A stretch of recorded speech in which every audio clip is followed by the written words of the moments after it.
ઓમ શ્રી ગણેશાય નમઃ. જય શ્રી કૃષ્ણ મિત્રો. ભગવાન શ્રી હરિ કહે છે કથા કે જે ભાગ્યમાં હોય છે તે જ મળે છે.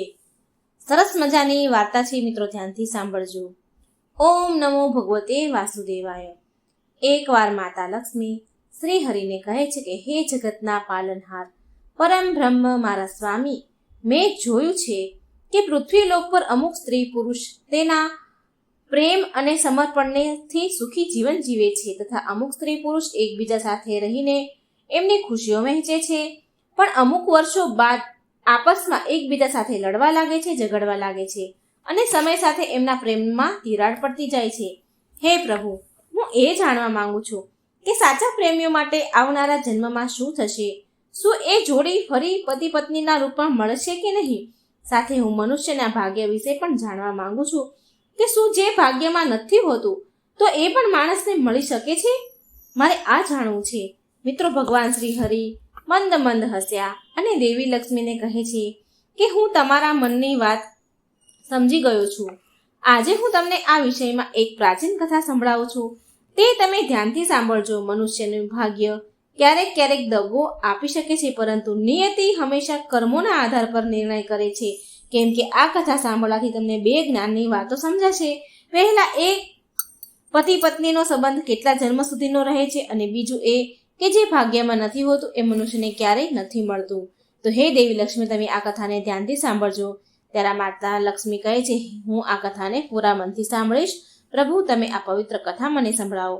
પછી ભગવાન શ્રી હરિ કથા કહે છે કે દેવી લક્ષ્મી, એક સમયની વાત છે. એક નગરમાં એક રાજકુમારી રહેતી હતી, જેનું નામ રૂપાલી હતું, જે રૂપવાન ગુણવાન હતી. જેના વિવાહ પાડોશીના નગરના રાજકુમાર સુનિલ સાથે થયા હતા. એ બંને જીવનનો આનંદ સુખ વૈભવ સાથે લઈ રહ્યા હતા. એની પાસે ધનની કોઈ કમી ન હતી, માત્ર સંતાનની કમી હતી. સમય ધીમે ધીમે સમય વીતતો ગયો તો એક દિવસ અચાનક રૂપાલીની તબિયત ખરાબ થઈ ગઈ. પછી એ રાજકુમાર સુનિલને કહે છે કે હે પ્રિયતમ, મેં તમને મારા જીવ કરતાં પણ વધારે પ્રેમ કર્યો છે. તમારા માટે મેં સંસારની બધી વસ્તુનું મૂલ્ય નથી રાખ્યું. તમારી બધી જ વાત મેં માની છે. મેં તમારી બહુ જ સેવા કરી છે, પૂજા કરી છે. તમે જ મારા ભગવાન છો. જો હું તમારી એક ઈચ્છા પૂરું કરી નથી શકી, સંતાન સુખ જે તમારે જોઈતું હતું એ હું તમને નથી આપી શકી. સ્વામી, મને આભાસ થઈ રહ્યો છે કે મારું જીવન હવે થોડીક ક્ષણ માટે છે. થોડીક ક્ષણમાં મારું જીવન સમાપ્ત થઈ જશે. તમે દુઃખી ન થતા. લાગે છે કદાચ ઈશ્વરની પણ આવી જ ઈચ્છા હશે. મારા ગયા પછી તમે મારી યાદોના સહારે જીવન જીવજો. હું તમને વચન આપું છું કે હું આગલા જન્મમાં તમારી જ પત્ની બનીશ, અને ત્યારે હું તમારી સંતાનની ઈચ્છા જરૂર પૂરી કરીશ. આટલું કહીને રાજકુમારી રૂપાલી એ જીવ છોડી દીધો, એ મૃત્યુ પામી. અને થોડા વર્ષો બાદ રાજકુમાર સુનિલ પણ તેના શરીરનો ત્યાગ કરી દે છે, એ પણ મૃત્યુ પામ્યા. પછી રાજકુમાર સુનિલ એક એવા અંગ દેશના રાજાને ત્યાં જન્મ લે છે, જેની કુલ 7 રાણીઓ હતી, અને તે 7 રાણી વચ્ચે એ એકલો જ પુત્ર હતો, જેનું નામ સુકુમાર હતું. અને બીજી બાજુ રાજકુમારી રૂપાલી મધ્ય દેશના એક એવા રાજાને ત્યાં જન્મ લે છે, જે 7 રાણી છે, અને એ પણ 7 રાણીઓ વચ્ચે માત્ર એક જ પુત્રી છે, અને રાજકુમારીનું નામ હતું રોહિણી રાખવામાં આવ્યું હતું. હવે યુવરાજ સુકુમાર સમય સાથે યુવાન થયા, અને સુકુમારના પિતા મહારાજ પાસે બહુ વફાદાર એક બુદ્ધિશાળી મનુષ્યની ભાષા બોલનારો પોપટ હતો, જે તેમને તેમના ગુરુએ રાજમંત્રીના રૂપમાં ભેટ કર્યો હતો. તે પોપટ મહારાજનો મુખ્ય સલાહકાર અને ગુપ્તચર પણ હતો. મહારાજ તે પોપટ વિશે બહુ બધા વિષયો પર સલાહ લેતા અને તેની સલાહ પણ માનતા હતા. જ્યારે મહારાજને તેમના ગુરુની જરૂર પડતી તો તે પોપટ ગુરુ અને મહારાજ વચ્ચેનો સંવાદનું કામ કરતો હતો. મોટામાં મોટી અને કઠણ પરિસ્થિતિમાં પણ રાજા પોપટની સલાહ જરૂર લેતા હતા. પછી એક દિવસ મહારાજે એ પોપટ પાસે ગયા અને પોપટને કહે છે કે હે પોપટ, હું આજે તને એક બહુ મોટી જવાબદારી સોંપી રહ્યો છું. જો એ તારે પૂરી કરવાની છે. મારી ઈચ્છા છે કે આ કામ તું તારી બુદ્ધિથી અને ગુપ્ત રીતથી પૂરું કરીશ. ત્યારે પોપટ બોલ્યો, કહો મહારાજ, હું તમારા માટે કંઈ પણ કરી શકું છું. ત્યારે રાજા બોલ્યા કે હે પોપટ, તું જાણે છે કે મારે એક જ દીકરો છે, અને હું મારા દીકરા માટે એક એવી વહુ ઈચ્છું છું. એ તું જાણે છે. મારા માટે બિલકુલ એવી જ વહુ તું શોધીશ. તારે મારા માટે આ કામ કરવાનું છે. મારે માટે તું એવી વહુ શોધીને લાવીશ. પછી રાજાએ એ પોપટને એના મનની બધી જ વાત કહી દીધી કે તેને કેવી વહુ જોઈએ છીએ, કેવી રાજકુમારી જોઈએ છીએ. પછી રાજાની વાત સાંભળીને પોપટ રાજી થઈ ગયો અને પછી પોપટ રાજાને કહે છે કે મહારાજ, તમે ચિંતા મુક્ત થઈ જાઓ. તમારે જેવી રાજકુમારી, જેવી તમારા દીકરા માટે તમારે વહુ જોઈએ છીએ એવી જ હું શોધીને લાવીશ. તમને હું વચન આપું છું, તમે તમારી બધી જ શરતો એક રાજસી પત્ર પર લખી તેના ઉપર તમારી મહોર લગાવીને મને આપી દો. મારા પગમાં એ પત્ર બાંધી દો અને પછી આગળનું કામ મારા ઉપર છોડી દો. હું એવી જ રાજકુમારી ચારે બાજુ રાજ્યમાં, ચારે ફરતે રાજ્યમાં હું શોધીશ જેવી તમારે વહુ જોઈએ છીએ. મિત્રો, ભગવાન શ્રી હરિ માં લક્ષ્મીને કહે છે કે દેવી લક્ષ્મી, પોપટની વાત સાંભળીને રાજાએ એક પત્ર પોપટના પગમાં લખીને બાંધી દીધો, જેમાં તેમના પસંદની રાજકુમારીની બધી જ ખૂબીઓ લખી હતી. અને પછી એ પોપટ તેના મહારાજ અને ગુરુની આજ્ઞા લઈને રાજકુમારીની શોધમાં નીકળી ગયા. કેટલાય દિવસોનો સફર કર્યો, કેટલાય રાજ્યો અને નગરો ફર્યો, બધે જ જોયું, પણ પોપટને તેના રાજાએ કહ્યું એ પ્રમાણે ક્યાંય એને રાજકુમારી મળી નહીં. પછી એક દિવસ પોપટ ઉડતા ઉડતા સંધ્યા સમયે એક મધ્ય દેશની સીમામાં જઈને પહોંચ્યો, જ્યાં બહુ જોરમાં વરસાદ વરસી રહ્યો હતો. માટે તેણે એક જંગલમાં આશરો લીધો. ત્યાં પોપટને એક બહુ જૂનું ખોખલું ઝાડ દેખાયું, તેમાં કોઈ રહેતું ન હતું. હવે એણે વિચાર્યું કે હું આ ઝાડ પર વિશ્રામ કરી લઉં, આરામ કરું એ ઠીક છે. જેવો જ પોપટ તે ઝાડમાં જવા જાય છે તો ઝાડમાંથી અવાજ આવ્યો કે ઊભો રહે, તું આ ઝાડમાં બખોલમાં નહીં જઈ શકે. જો તું આ ઝાડ પર બેસીશ તો પોપટ તું આંધળો થઈ જઈશ અથવા તો તું મૃત્યુ પણ પામી શકે છે. ત્યારે એ પોપટ આવી ડરાવની વાત સાંભળીને એ ઝાડમાંના તૂટેલા ઝાડ પર ન બેઠો અને એમના બાજુમાં એક તૂટેલો રથ હતો, એટલે વરસાદથી બચવા માટે એ નીચે તૂટેલા રથ નીચે બેસી ગયો અને વરસાદ બંધ થવાની રાહ જોવા લાગ્યો. વરસાદ બંધ થયા પછી એક મેના એ પોપટ પાસે આવીને બેસી ગઈ અને પછી પોપટ મેના ઘણીવાર સુધી વાત કરતા રહ્યા. આ વાત વચ્ચે પોપટે મેનાને બધી જ વાત કહી કે ક્યાં જઈ રહ્યો હતો એ, શું કામ આવ્યો છે. ત્યારે પોપટની વાત સાંભળીને મેના કહેવા લાગી, આજે આપણી મુલાકાત બહુ સારી રહી છે. અને એ પોપટને કહે છે કે તમે તમારા માલિક મહારાજ પ્રત્યે જેટલા વફાદાર છો ને એવી જ રીતે હું મારા માલિક પ્રત્યે પણ વફાદાર છું. આ કેવા સંજોગની વાત છે કે તમે તમારા રાજકુમાર માટે જેવી રાજકુમારી શોધો છો, જેમાં બધા જ ગુણ હોય, તથા હું પણ એવા જ રાજકુમારની શોધમાં નીકળી છું જે સર્વગુણ સંપન્ન હોય અને વીર યોદ્ધા હોય. હવે આગળ પોપટ કહે છે કે અમારા રાજાનું કહેવું છે કે અમે એવા ઘરની રાજકુમારી અમારે જોઈએ છે કે જેના પિતાને રાજાને કુલ 7 રાણીઓ હોય, 7 રાણી હોય, કારણ કે અમારા રાજાને 7 રાણી છે. જ્યારે પોપટે મેનાને આ વાત કહી તો મેના પણ બોલી ઉઠી કે હવે હું તમારી વાત સમજી ગઈ છું, કેમ કે તમારા રાજા પાસે પણ 7 રાણીઓ છે અને અમારા રાજા પાસે પણ 7 રાણીઓ છે, અને તમારા રાજા પાસે માત્ર એક જ રાજકુમાર છે અને અમારા રાજા પાસે માત્ર એક રાજકુમારી છે. તમારા રાજકુમાર સર્વગુણ સંપન્ન છે તો અમારી રાજકુમારી પણ સર્વગુણ સંપન્ન છે. મિત્રો, મેનાએ તો એના મનની બધી જ વાત પોપટને કહી દીધી અને પોપટે મેનાને રાજકુમારના પસંદગીની બધી જ વાત સંભળાવી. પછી એ પોપટ અને મેના બંને રાજકુમારીના નગરમાં આવી ગયા, કેમ કે પોપટ મનમાં એવું વિચારી રહ્યો હતો કે મહારાજના સપનાની સાથે સાથે મારું વચન પણ પૂરું થઈ રહ્યું છે. જેવી રાજકુમારી ઈચ્છતા હતા મહારાજ, એવી જ રાજકુમારી આજે અમને મળી ગઈ છે. હવે એ પોપટ અને મેના રાજી થઈ ગયા, બહુ ખુશ થયા અને રાજમહેલમાં જઈ રહ્યા હતા. તો મહેલના કોટવાલે એને જોઈ લીધા, પોપટને મેનાને બંનેને ઉડતા જોઈ લીધા. તો એ કોટવાલ મેના સાથે ઈર્ષા ભાવ રાખતો હતો, એને એનાથી બહુ ઝેર હતું. આ મોકાનો ફાયદો ઉઠાવી કોટવાલે રાજાને જઈને કહી દીધું કે મહારાજ, તમે મેનાને જે કાર્ય માટે મોકલી હતી તો એને તમારી સાથે બહુ મોટો વિશ્વાસઘાત કર્યો છે. મેના રાજકુમારની તલાશમાં ક્યાંય ગઈ નથી, એ તો એક પોપટની સાથે ફરી રહી છે. મેં પોપટ સાથે તેને ફરતા મારી સગી આંખે જોઈ છે અને તમારી વાત તો એ પૂરી રીતે ભૂલી ગઈ છે. તમારી આજ્ઞાનું તેણે ઉલ્લંઘન કર્યું છે. પોતાના મહેલમાં કોટવાલના મુખેથી રાજાએ આવી વાત સાંભળી તો રાજાને બહુ ક્રોધ આવી ગયો અને એ પોપટ અને મેનાને મારવાનો આદેશ આપી દીધો. જ્યારે આ વાત પોપટ અને મેનાને ખબર પડી કે રાજાએ અમને મારી નાખવાનો આદેશ આપ્યો છે તો મેનાએ પોપટને કહ્યું કે હવે આપણો જીવ આ જગ્યા પર બહુ ખતરામાં છે. આપણે જલ્દી આ મહેલના જગ્યામાંથી દૂર ભાગી જવું પડશે. એટલે પોપટ અને મેના ત્યાંથી જાય છે।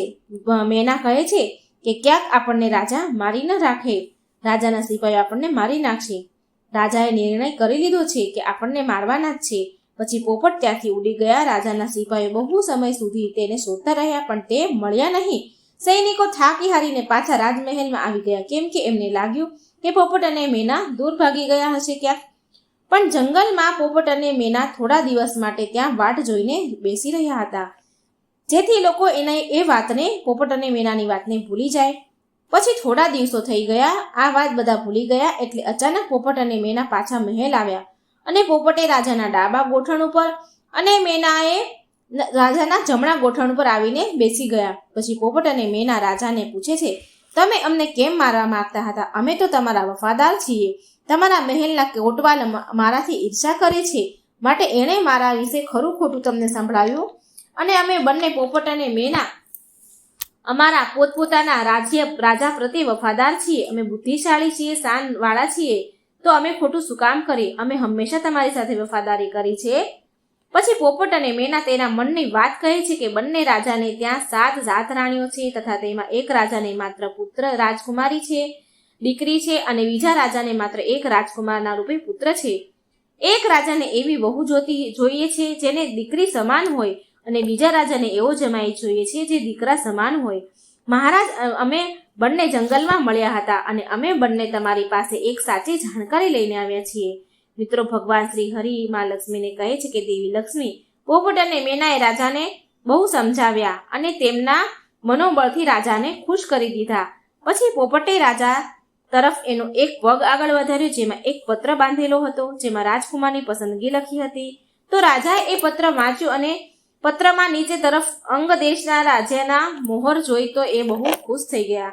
પહેલા તો રાજાને પોપટ અને મેના પર વિશ્વાસ તો ન હતો, પણ એ પોપટ અને મેનાના એક સાથે જોઈ પત્ર વાંચ્યો, જોયો, એટલે એને વિશ્વાસ થઈ ગયો। પછી રાજાએ પોપટના પગમાંથી રાજકુમારના દોરેલો એક ચિત્ર હતું, ફોટો હતો, એ નીકાળ્યો અને તેમની રાણીઓ પાસે મોકલી દીધું અને કહ્યું કે તમે આ ચિત્ર જોઈને કહો કે આપણી દીકરી રાજકુમારી માટે આ રાજકુમાર કેવો છે? શું બધી રાણીઓને આ રાજકુમાર પસંદ છે કે નહીં? આ વાત અમને જણાવો। આમ કહી રાજા ચાલ્યા ગયા। પછી આમ થોડા દિવસ વીતી ગયા, એ ચિત્ર પાછું રાજા પાસે આવ્યું નહીં। રાજકુમારીએ રાખી લીધું હતું।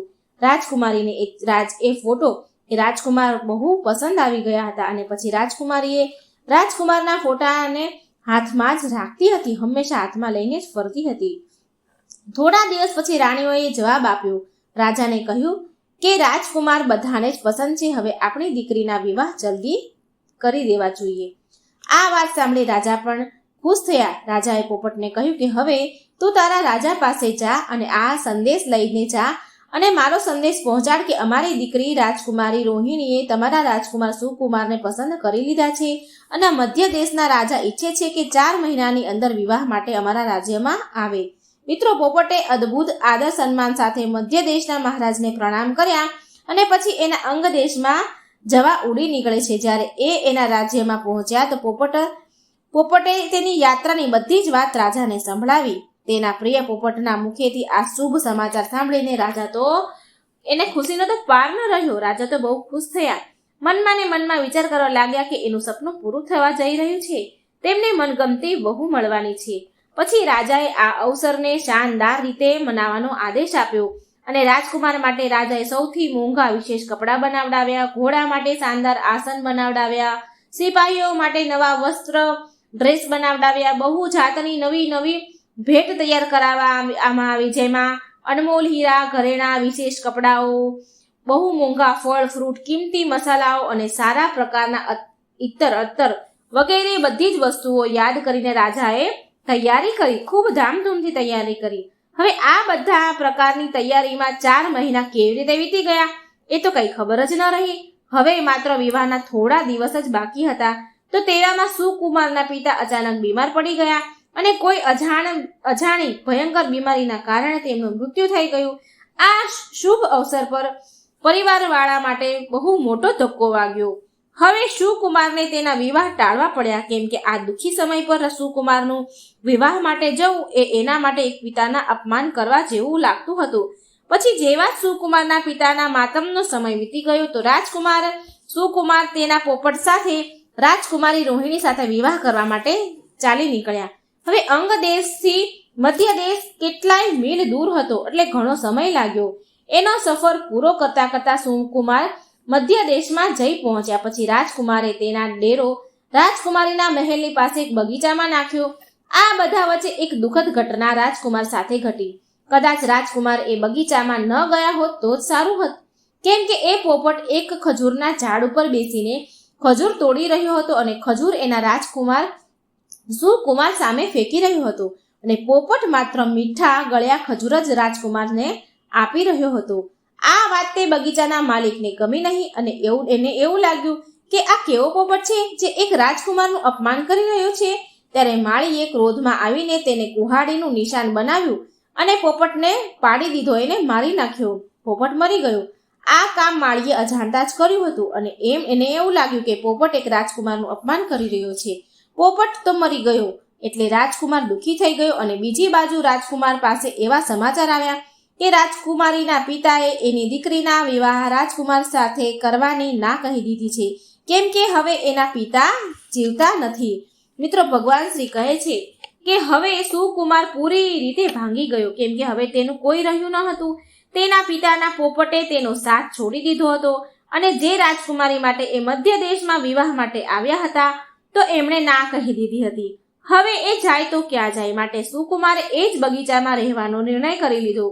આવી રીતે થોડા દિવસ વીતી ગયા. પછી એક દિવસ રાજકુમારી રોહિણી તેની પાલખીમાં બેસી બહાર જઈ રહી હતી તો સંજોગવશ તે રસ્તેથી નીકળી જ્યાં બગીચો હતો જ્યાં સુકુમાર રહ્યા હતા. એ બગીચા પર રોહિણીએ નજર નાખી તો એને સુકુમાર રાજકુમારને જોયા. એ ઓળખી ગઈ. રાજકુમારી રોહિણી સુકુમારને ઓળખી એટલે કેમ કે તેનું ચિત્ર હજી પણ તેની પાસે જ હતું. એ સમયે તો એ કંઈ ન બોલી, કારણ કે સાથે સૈનિકો હતા અને ત્યાંથી ચૂપચાપ ચાલી ગઈ. હવે રોહિણીને તેના પ્રેમી તેને મળી ગયો હતો. આ વાતથી તેની સખીઓ પણ ખુશ હતી. તેની સખીઓ, એની સહેલીઓ ખુશ થઈ, કેમ કે એ રાજકુમાર એના દમ પર આ રાજ્યમાં એકલો ઊભો રહ્યો હતો, એકલો રોકાયો છે. પછી સાંજે જ્યારે જમવાનો સમય થયો તો જમવાના સમયે રોહિણીએ તેના જમવામાંથી અડધું ભોજન ખાધું અને અડધું વધાર્યું અને એ સુકુમારના ફોટા સાથે મોકલી દીધું. રોહિણીએ તેની નોકરાણી, તેની દાસીને રાજકુમારને આ ભોજન આપવા માટે કહ્યું અને કહે છે કે આ જમવાનું રાજકુમાર જમી લે, ખાય તો ભલે, નહીં જો ન ખાય તો પછી એના જમવાની થાળી છે, જે ભોજન છે એમાં એની આંગળી બોળી દે અને એ પછી પાછું મારી પાસે લઈ આવજે. ન ખાય તો એ ભોજન પાછું લઈ આવજે. દાસીએ એવું જ કર્યું. સુકુમારે એ જમવાનું ખાધું નહીં તો એની દાસીએ ભોજનમાં તેની આંગળી ડુબાડવા માટે કહ્યું રાજકુમાર સુકુમારને. તો થાળીમાં જે ભાત હતા તેમાં આંગળી બોળી સુકુમારે. હવે એ સુકુમાર વિચારે છે કે રાજકુમારી એને પ્રેમ કરે છે. તેણે એના હાથ ભાતમાં અડાડ્યા અને એક પત્ર રાજકુમારીને લખીને દાસી દ્વારા મોકલી દીધો. પછી જ્યારે રોહિણીએ એ પત્ર વાંચ્યો તો તેના મનમાં રાજકુમારને મળવાની ઈચ્છા જાગી. તેણે રાતમાં તેના ઘોડા તૈયાર કર્યો અને રાજકુમાર પાસે ગઈ. ત્યાં જઈને રોહિણીએ કહ્યું કે યુવરાજ, હું તમને બહુ પ્રેમ કરું છું, માટે હું બધાથી સંતાઈને છુપાઈને તમારી પાસે આવી છું. મારા પિતા મને તમારી સાથે વિવાહ કરવાની અનુમતિ નહીં આપે. તો ચાલો તમે તમારો ઘોડો તૈયાર કરો અને મને તમારી સાથે તમારા રાજ્યમાં લઈ ચાલો, જ્યાં આપણું કોઈ બગાડી નહીં શકે તમારા રાજ્યમાં. સુકુમારને પણ રોહિણીને જોતા જ પ્રેમ થઈ ગયો હતો. એ બસ એની હામાં હા કરી રહ્યા હતા. ત્યારે એ જ સમયે સુકુમાર અને રોહિણી પોતપોતાના ઘોડા પર સવાર થઈને એ રાજ્યની બહાર તરફ નીકળી ગયા. રાતભર ઘોડા પર સવાર થઈને ચાલ્યા ગયા. તો રાતમાં એક અજાણ્યા નગરમાં એ પહોંચ્યા. એ નગરનું નામ હતું જતુતરા હતું. ત્યાં એક ગરડી ડોસીને મળ્યા અને તેને આરામ કરવા માટે એને સ્થાન માંગ્યું, જગ્યા માંગી કે રાતમાં રોકાઈ શકે. એ બંને રાતના અંધારામાં એવી જગ્યામાં પહોંચ્યા, એવી જગ્યામાં ગયા કે જ્યાં એક જાદુગરની રહેતી હતી. એ ડોસી પણ એક જાદુગરની જ હતી અને ડોસીની એક દીકરી હતી જેનું નામ કાયરા હતું. અને બંને રાજકુમાર અને રાજકુમારી એવી અજાણી જગ્યામાં આવી ગયા જ્યાં તેનો જીવ બહુ ખતરામાં પડી ગયો. જેવો જ કાયરાએ સુકુમારને જોયો તો એ કાયરા એ રાજકુમારને પ્રેમ કરવા લાગી, એ જાદુગરનીની દીકરી, અને એની સાથે લગ્ન કરવાનું મનમાં ને મનમાં તેને નક્કી કરી લીધું. હવે કાયરા મનમાં વિચાર કરવા લાગી કે મારા લગ્ન રાજકુમાર સાથે કેવી રીતે થશે. ત્યારે તેના મનના ગંદા વિચારથી કાયરાએ તેની માને રાજકુમાર અને રાજકુમારીને એના ઘરે ભોજન કરવા માટે કહ્યું. ત્યારે એની દીકરીની વાત એ ડોશીએ માની લીધી. એને પ્રેમ કરે છે એ બધું કહી દીધું. એટલે ડોશીએ એની દીકરીની વાત માની લીધી. એ જાદુગરની ડોશીએ રાજકુમાર અને રાજકુમારીને તેના ઘરે જમવા માટે લઈ ગઈ. જ્યારે રાજકુમાર અને રાજકુમારી એ જાદુગરની કાયરા અને તેની મા સાથે ત્યાં જમવા ગઈ તો જાદુગરનીએ રાજકુમારને એક રૂમમાં બોલાવ્યો અને એના ગળામાં એક દોરડાનો ફંદો નાખ્યો. જેવો જ ફંદો એના ગળામાં દોરડાનો નાખ્યો તો એ રાજકુમાર એક ભેંસના રૂપમાં બદલાઈ ગયો. અને પછી બીજા દરવાજેથી એ જાદુગરનીએ એ કાયરાએ ભેંસને ઘરની બહાર જાદુગરની ડોશીએ એ ભેંસને ઘરની બહાર લઈ ગઈ. એક સુરક્ષિત જગ્યામાં એને ભેંસને બાંધી દીધી. બીજી તરફ રાજકુમારી કાયરા સાથે ભોજન કરી રહી હતી. રાજકુમારી જ્યાં જમ્યા પછી રાજકુમારને આમ તેમ બધી શોધવા લાગી, પણ એ તો ભેંસ બની ગયો હતો. હવે એ કેવી રીતે શોધી શકે? આવી રીતે રોહિણીને આખો દિવસ સુકુમારને શોધવામાં ગયો. હવે ભેંસ બનેલો રાજકુમાર જાદુગરની છોકરી કાયરા પાછળ ફરતો રહેતો હતો. કાયરા જ્યાં જાય ત્યાં એ ભેંસ ચાલી જાય, પાછળ જાય. જાદુગરની છોકરીએ ભેંસના ગળામાંથી રાત્રે દોરડાનો ફંદો કાઢી નાખતી હતી, જેનાથી તે પાછો ભેંસમાંથી રાજકુમાર બદલી જતો હતો, સુકુમાર થઈ જતો હતો. હવે સુકુમાર રાજકુમાર પૂરી રીતે કાયરાના વશમાં હતો. કાયરાએ એને પૂરી રીતે વશમાં કરી લીધો હતો અને જેવી સવાર પડતી એવો જ એ ફંદો પાછો રાજકુમારના ગળામાં નાખી દેતી હતી અને ભેંસ બનાવી દેતી હતી અને આખો દિવસ તેને બહાર ફેરવતી હતી. હવે આમ રોહિણીને સુકુમારને શોધતા કેટલા દિવસ થઈ ગયા. હવે રોહિણી ગાંડાની જેમ બિચારી સુકુમારને શોધી રહી હતી, કારણ કે હવે એ એકલી થઈ ગઈ હતી. સુકુમાર વિના એ ન તો અંગદેશ જઈ શકે કે ના તેના પિતાના ઘેર જઈ શકે. હવે એ બહુ દુઃખી થઈ ગઈ અને હવે તેને કંઈ સમજાતું ન હતું. એ કરે તો શું કરે? તેના મનમાં એક શંકા ઊભી થતી કે વિવાહના ડરના કારણે સુકુમારે તેને છોડીને તે ચાલ્યો ગયો. અને ક્યારેક તો એવો વિચાર આવે કે રાજકુમારે મને દગો આપ્યો, તો ક્યારેક એમ વિચાર કરે કે રાજકુમાર મને દગો ન આપી શકે. એ તો મને બહુ પ્રેમ કરે છે, હું પણ એને બહુ પ્રેમ કરું છું. ના, એ આવું ન કરી શકે. ક્યાંક એવું તો નથી કે એને કોઈએ મારી નાખ્યા હોય? આવા વિચિત્ર શુભ અશુભ વિચારોના કારણે તેની મતિ ફરવા લાગી. પણ રાજકુમારીએ અહેસાસ થયો એને કે હું રાજકુમારને ગમે તે રીતે શોધી જ લઈશ, એવો દ્રઢ નિર્ણય કર્યો. અને પછી રાજકુમાર રોહિણીએ એક પુરુષનો વેશ ધારણ કર્યો અને જાતુતરા નગરના રાજા પાસે ગઈ અને તેને એના મનની બધી વાત કહી. ત્યાંના રાજા રાજકુમાર બનેલી રોહિણીના બોલવા ચાલવાનો ઢંગ, સુંદર ચહેરા ઉપર એને ખૂબ જ પ્રભાવિત થઈ ગયા. ત્યારે રાજાએ તેના દરબારમાં એ રાજકુમારીને જે પુરુષ રૂપમાં આવી છે તેને કોટવાલના પદ પર નિયુક્ત કરી દીધી.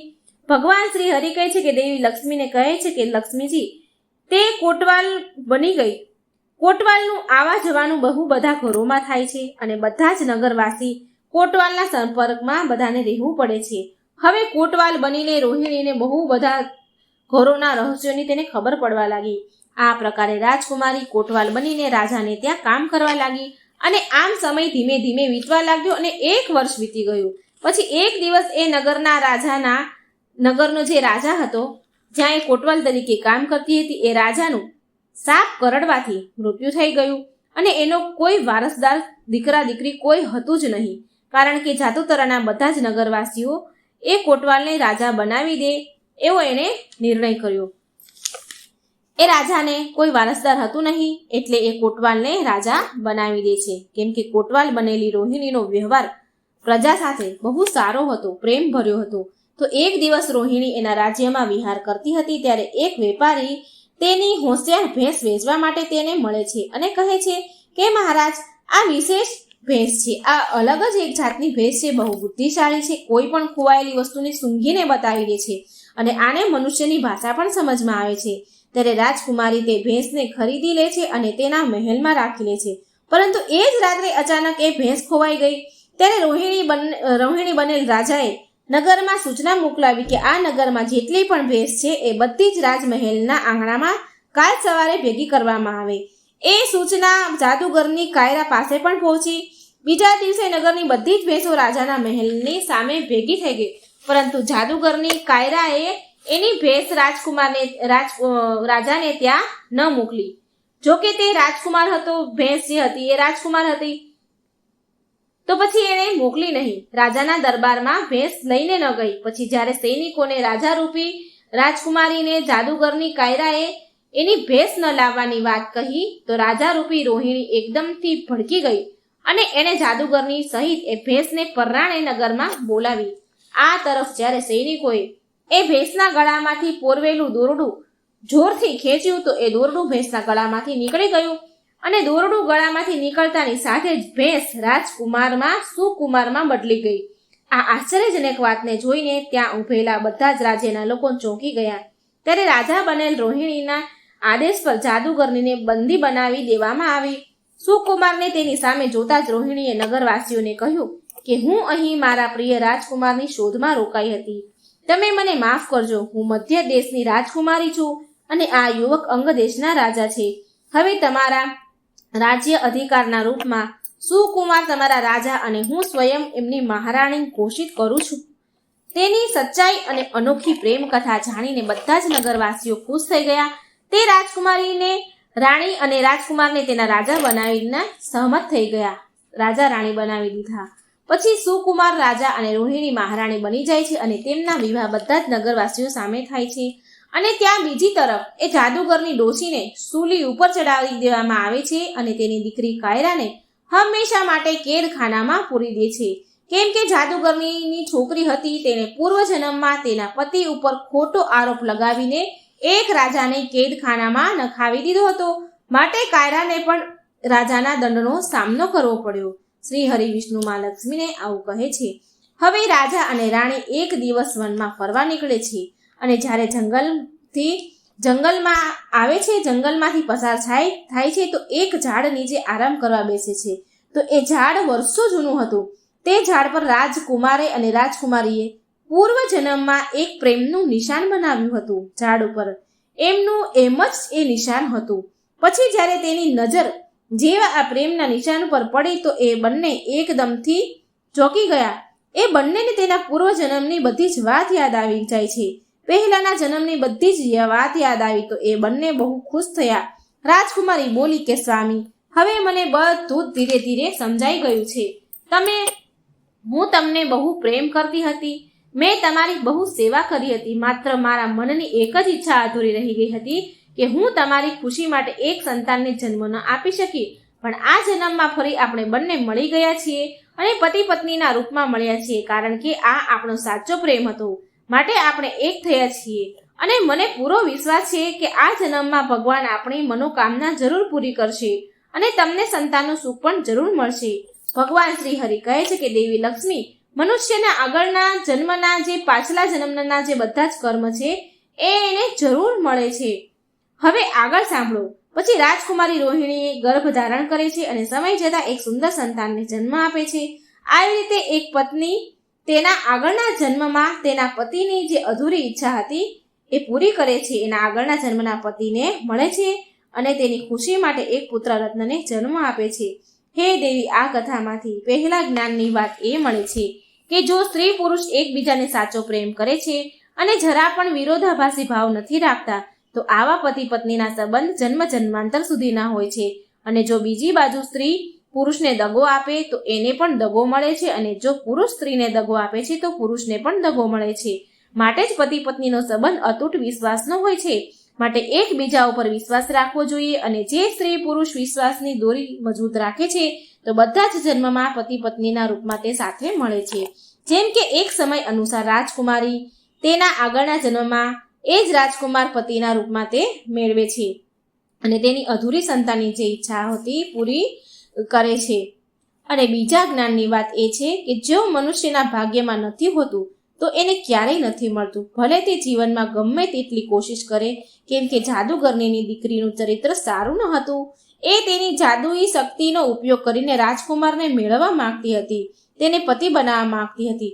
જો કે રાજકુમાર તેના ભાગ્યમાં હતો જ નહીં, માટે એ રાજકુમારને પ્રાપ્ત ન કરી શકી. કેમ કે એના ભાગ્યમાં જ હતો નહીં તો કેવી રીતે મળી શકે? રાજકુમાર તો માત્ર રાજકુમારી રોહિણીના ભાગ્યમાં હતો. માટે આટલી બધી કઠણાઈ મુશ્કેલીઓ બાદ પણ રાજકુમારીને તેના પૂર્વજન્મના પતિ રાજકુમારના રૂપમાં મળી ગયા. તો જે ભાગ્યમાં નથી હોતું એને જો જબરદસ્તી આપણે મેળવીએ છીએ તો એનું પરિણામ ખોટું જ આવે છે. જેવી રીતે જાદુગરની દીકરી કાયરાને રાજાએ કેદખાનામાં નાખી દીધી અને તેનું આખું જીવન કેદખાનામાં જ વીતી ગયું. હે લક્ષ્મી દેવી, ભગવાન વિષ્ણુ કહે છે કે હે મા દેવી લક્ષ્મી, તમારા બધા જ પ્રશ્નના જવાબ મેં આપી દીધા છે. હવે તમે સંતુષ્ટ જરૂર થયા હશો. મા લક્ષ્મી બોલ્યા, ધન્ય છે પ્રભુ અને તમારી લીલા. મિત્રો, જો વાર્તા સારી લાગે તો વિડીયો લાઈક કરજો, શેર કરજો અને આ ચેનલને સબસ્ક્રાઇબ જરૂર કરજો. જય શ્રી કૃષ્ણ. રાધે રાધે. Thank you.